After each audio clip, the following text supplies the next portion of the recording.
வணக்கம் நேர்களே, புதிய ஒரு தொடக்கம் நிகழ்ச்சியில் உங்களை சந்திப்பதில் மிக்க மகிழ்ச்சி. கடந்த நிகழ்ச்சியில் எப்படி ஸ்ட்ரெஸ்லேருந்து வெளியில் வருவது என்பதை பார்த்தோம். அதை தொடர்ந்து ஆன்மீகத்தில் ஏதாவது வழிகள் உண்டா என்பதை கூறுவதற்காக நம்முடன் பிரம்மா குமாரி சகோதரி மஞ்சு அவர்கள் இணைந்துள்ளார். இவர் கடந்த 42 வருட காலமாய் ராஜயோக தியானத்தை பயிற்றுவித்து வருகிறார். பிரஜாபிதா பிரம்மா குமாரி ஈஸ்வரிய விஸ்வவித்யாலயத்தின் ஹெட் குவார்ட்டர்ஸான மவுண்ட் அபுவில் தன்னுடைய வாழ்க்கையை அர்ப்பணித்து இறை சேவை செய்து வருகிறார். உங்கள் அனைவரின் சார்பில் அவரை வரவேற்கிறேன். ஓம் சாந்தி சிஸ்டர். வணக்கம். வணக்கம். Welcome to the show. Thank you. ஆன்மீகத்தில் ஸ்ட்ரெஸ்லேருந்து வெளியில் வர்றதுக்கு ஏதாவது வழிகள் உண்டா சிஸ்டர்? ஒவ்வொரு மனிதன் அவங்களுடைய செயல், அவங்களுடைய ஒரு ரோல் தனிப்பட்டது. இப்போ நீங்கள் செய்கிற ரோல் நான் செய்ய முடியாது. கண்டிப்பாக. நான் செய்கிற ரோல் நீங்கள் செய்ய முடியாமல், நம்ம 2 பேர் சேர்ந்து 3வது செய்யாமல் இருக்கலாம். ஸோ ஈச் ஒன், இந்த உலகத்தில் ஒவ்வொரு மனிதனுக்கும் ஒவ்வொரு தனிப்பட்ட ரோல் இருக்குது. அந்த ரோல் அவங்க அப்படி தான் செய்வாங்க. அந்த ரோல் செய்கிறதுக்காக தான் அந்த மனிதன் இருக்கானே. அப்படி இருக்கும்போது அவன் ஏன் இப்படி செய்கிறான் அப்படின்ற கேள்வியே கிடையாது. ஸோ ஆன்மீகம் நம்மளுக்கு இது சொல்லி கொடுக்கும். இந்த அண்டர்ஸ்டாண்டிங் இருக்குது. அப்படி இருக்கிறதுனால அந்த ஒரு மனிதனை நம்ம அந்த டிஸ்டன்ஸ்லேருந்து நம்ம பார்க்க முடியும். இவங்க ரோல் அவங்க செஞ்சிட்ருக்காங்க. இங்கே நாங்கள் அப்ரிஷியேட் பண்ணணும். கிரிட்டிசிசம் விட நம்ம அப்ரிஷியேட் பண்ண ஆரம்பிச்சிடும். ஓ, ஹிஸ் டூயிங் வெரி வெல். ஒரு ட்ராமாவில் 2 பசங்க ராவணன் போல் ராமன் போல் ஆக்ட் பண்ணிகிட்ருக்காங்க. Character, 2 characters. ஒரு டைரக்டர் என்ன சொல்கிறார், நீ ராமன் போல் ஆக்ட் பண்ணு, நல்லவனாக இருக்கணும், ஸ்மைலிங் கூட இருக்கணும், அந்த கண்ணில் அந்த ஒரு தெய்வத்துவத்தை நீங்கள் காட்டணும், இது காட்டணும், ரொம்ப அமைதியாக பேசணும், நீங்கள் இப்படியெல்லாம் அவங்க ட்ரெயின் பண்ணியிருக்காங்க. ராவணன் இருக்கிறத நீ கத்தணும், அதெல்லாம் பண்ணணும், கொலை. அது அவருடைய ரோல், ரியல் கிடையாது. மேபி ரியாலிட்டியில் உண்மையான அவங்களுடைய வாழ்க்கையில் அது ஆப்போசிட்டாக கூட இருந்திருக்கலாம். ராவணனா ரோல் பண்ணுறவன் உண்மையாகவே நல்லா இருக்கான். ராமராக இருக்கிறவர் அவருடைய உண்மையான வாழ்க்கையில் பார்த்தா அவர் நல்லவர் இருந்திருக்க மாட்டார். மேபி ஃபேஸ் நல்லா இருந்திருக்கும். ஸோ அது ஒரு ஒரு வாழ்க்கையில் ரியல் அப்படின்றது வேற, மனிதர் செய்யக்கூடிய கர்மங்கள், அதாவது அவங்களுடைய ரோல்ன்றது வேற. இப்போ நான் என்னதை பார்த்துட்ருக்கேன், வாட் ஆம் ஐ சீயிங், ரோலை பார்த்துட்ருக்கேன் வேற, அவர் ரியல் வேற. இப்போ நான் ஒரு மனிதனுடைய ரியலை பார்க்குற பொழுது நான் ஒவ்வொரு மனிதனை அப்ரிஷியேட் பண்ண முடியும். இந்த ரோலுக்கும் உண்மை அப்படின்னு பார்த்தோம் இல்லையா? இந்த உண்மை என்னக்கூடியது என்ன? உண்மை அப்படின்றது ஒரு மனிதனுடைய கான்ஷியஸ்னஸ். அது எப்பவுமே அழியாதது. இப்போ ஃபார் எக்ஸாம்பிள், நீங்கள் இங்கே ஆங்கராக உட்காந்துட்ருக்கீங்க. இது உங்களுடைய உண்மை கிடையாது. இது உங்களுடைய வாழ்க்கையினுடைய ஒரு பகுதி தான். இதுதான் உங்கள் வாழ்க்கை கிடையாது. Okay, it's a part. So இது பார்ட் மட்டும்தான், நாட் ரியல். ஆமாம், ஓகே, நிரந்தரம் கிடையாது. ரைட். இது இருக்கலாம், இல்லாமல் இருக்கலாம், இல்லை வாழ்க்கை முழுசும் நீங்கள் இதே பண்ண வேண்டியதாக கூட இருக்கும். டைமிங் கூட மாறுது. கொஞ்ச நேரம் ஆன அப்புறம் நான் கிளம்பி போக தான் வேணும். ஓகே, நாளைக்கு நீங்கள் வேறு இதில் போய் யூ பிகம் அ லாயர் ஆகலாம், நீங்கள் டாக்டர் ஆகலாம். ஓகே, நீங்கள் டாக்டராகவும் இருந்திருக்கலாம், நீங்கள் அங்கே டீச் பண்ணுறீங்க, யூஆர் அ லெக்சரர்.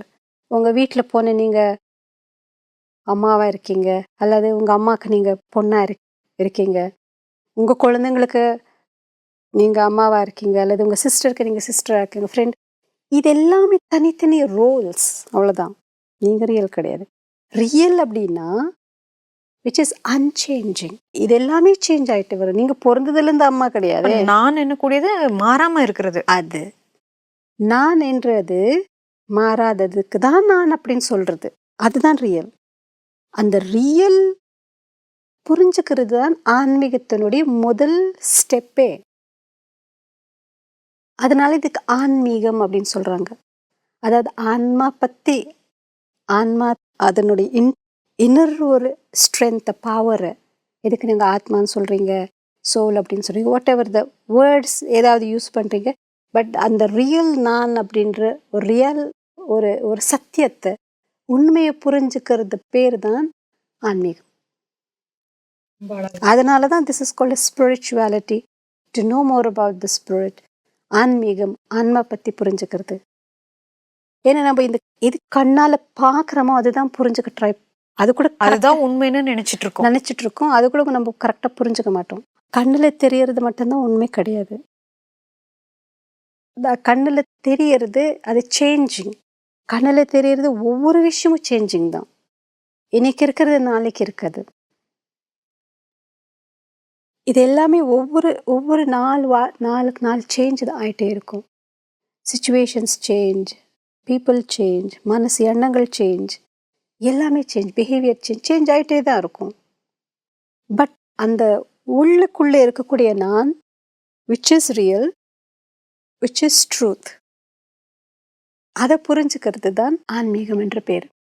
ஸோ நம்ம இன்டர்னல் காஸ் அப்படின்னு சொல்லிட்டு இருந்தால, ஆமாம், அந்த இன்டர்னல் காஸ் அந்த நான் என்ற அந்த இன்னர் செல்ஃபில் தான் இருக்கிறதுனால, இந்த இன்னர் செல்ஃபுக்கு டோர் ஓப்பன் பண்ணுறது ஆன்மீகம் இருக்கிறதுனால சொல்யூஷன் அங்கே தான் இருக்கு.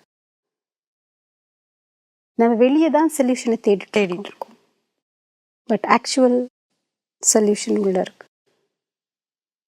எங்கேயோ we are looking for somewhere else. இந்த எல்லா ப்ராப்ளம்ஸ்க்கு, உலகத்தில் உள்ள அத்தனை ப்ராப்ளம்ஸ்க்கு சொல்யூஷன் வாஸ்தவமா எனக்குள்ளே தான் இருக்கு. It's a nice another story இருக்கு. ஒரு அம்மா வெளியில் லைட், அந்த ஸ்ட்ரீட் லைட் கீழே ரொம்ப ஆர்வமாக தேடிட்டு இருந்தாங்க. அவங்க பக்கத்து வீட்டில் ஒருத்தர் வந்தாங்க. என்ன பாட்டி என்ன தேடுறீங்க அப்படின்னு. எனக்கு கீ தொலைஞ்சு போச்சு, சாவி தொலைஞ்சு போச்சு, அதனால் தேடிட்டுருக்கேன். சரி, அவங்களும் சேர்ந்து நான் தேடி கொடுக்குறேன். அவங்களும் தேடிட்டு இருந்தாங்க.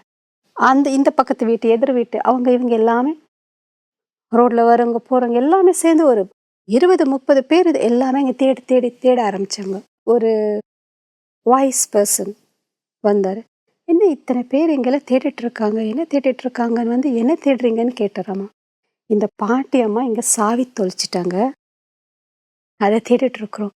இத்தனை பேர் ஒரு சாவியை தேடுறீங்களா? அவங்களுக்கு எங்கேயோ இங்கே வித்தியாசமாக இருக்குதே அப்படின்னு சொல்லி அந்த பாட்டியை கூப்பிட்டு, என்ன தொலைச்சிங்கன்னு. சாவி தொலைச்சிட்டேன். எங்கே தொலைச்சிங்கன்னு? வீட்டுக்குள்ளார அப்படின்னு சொன்னாங்க. அப்போ வீட்டுக்குள்ளார தொலைச்சா நீங்கள் வெளியில் எதுக்கு தேடுறீங்க அப்படின்னு கேட்டாங்களாம். ஏன்னா லைட்டு வெளியே இருக்குது, என் வீட்டுக்குள்ளே இருட்டாக இருக்குது. இருட்டில் நான் எப்படி தேடுவேன்? எங்கே லைட் இருக்கோ அங்கே தானே தேட முடியும். விஷயம் நம்மளுக்குள்ளே இருட்டு இருக்கு. அதனால இந்த எங்கே தொலைச்சமோ அங்கே தானே தேடணும். இல்லாத இடத்துல போய் தேடினா எப்படி கிடைக்கும்? கண்டிப்பாக கிடைக்கும். அங்கே லைட் இருக்கிறதுனால நம்ம அங்கே தேடிட்டு இருக்கோம். இது கண்ணில் தெரியுது, தெர் இஸ் லைட் ஹியர். எங்கே தேடுறோம்? பொருளை தேடுறோம், மனிதர்களை தேடுறோம், சுகத்தில் தேடுறோம், கம்ஃபர்ட்ஸில் தேடுறோம், பணத்தில் தேடுறோம், பொருளில் தேடுறோம். இந்த மாதிரி எங்கேயோ அந்த ஹாப்பினஸ் அப்படின்றதுக்காக, ஹாப்பினஸ் என்ற கீயை இங்கே வெளியில தான் நம்ம தேடிட்டுருக்கோம். ஆனால் ஆக்சுவலி தொலைச்சது உள்ள, அந்த கீ உள்ளே தான் இருக்குது. ஸோ இந்த உள்ளே போய் இந்த கீ எடுத்து ஓப்பன் செய்கிறதுக்கான வழி ஆன்மீகம். அங்கே தான் நம்மளுக்கு இந்த ஸ்ட்ரெஸ்லேருந்து வெளியே வர்றதுக்காக வேண்டிய எல்லா, ஸ்ட்ரெஸ் மட்டும் இல்லை, ஸ்ட்ரெஸ் அப்படி பார்க்க போனால் இது ஒரு பகுதி தான். அப்போ நிறைய ப்ராப்ளம்ஸ் இருக்குது உலகத்தில், வாழ்க்கையில் அப்படின்னு சொல்லலாம். உலகத்தை விடுங்க, ஒரு மனிதனுடைய வாழ்க்கையில் நிறைய ப்ராப்ளம்ஸ் இருக்குது, பிரச்சனைகள் இருக்குது. அது நாமளே உருவாக்கின பிரச்சனைகளாக இருந்தாலும், அல்லது சூழ்நிலை வந்த பிரச்சனைகளாக இருந்தாலும், நிறைய பிரச்சனைகளுக்கு நம்மளுக்கு ஆன்சர் அந்த கீ இருக்குல்ல, நம்மளுக்குள்ள இருக்கு. ரொம்ப அழகாக சொன்னீங்க சிஸ்டர். ஆன்மீகத்தில் ஸ்ட்ரெஸ்லேருந்து வெளியில் வர்றதுக்கு அற்புதமான வழி இருக்குது என்பதை பற்றி விளக்கமாக கூறினதுக்கு நன்றி சிஸ்டர். நேயர்கள் சார்பாக வணக்கம். வணக்கம். ஆன்மீகத்தின் மூலமாக மன அழுத்தத்திலிருந்து விடுபடுதல். அழுத்தம், பிடிப்பு அல்லது இறுக்கம் எங்கு இருக்கின்றதோ அங்கு வேதனை, பயம், வலி ஏற்படுகின்றது. ஆனால் வாழ்க்கையில் வரக்கூடிய அனைத்து பிரச்சனைகளுக்கும் தீர்வு நமக்குள்தான் இருக்கின்றது.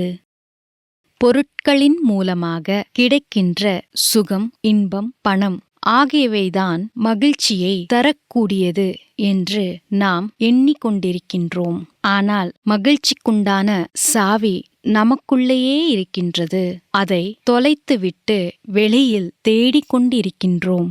இந்த கண்களின் மூலமாக பார்க்கக்கூடிய அனைத்து விஷயங்களும் மாறக்கூடியது. சூழல்கள், மக்கள், எண்ணங்கள், நடவடிக்கைகள் இவை அனைத்தும் மாறக்கூடியது. நான் ஆத்மா என்பதுதான் மாறாதது மற்றும் அழிவற்றது. மாறாததும் அழிவற்றதும் தான் உண்மை. இந்த உண்மையை புரிந்து கொள்வதுதான் ஆன்மீகமாகும். நாம் தொடர்ந்து தியானம் செய்வதன் மூலமாக மன அழுத்தத்திலிருந்து நிரந்தரமாக விடுபட முடியும். ஓம் சாந்தி.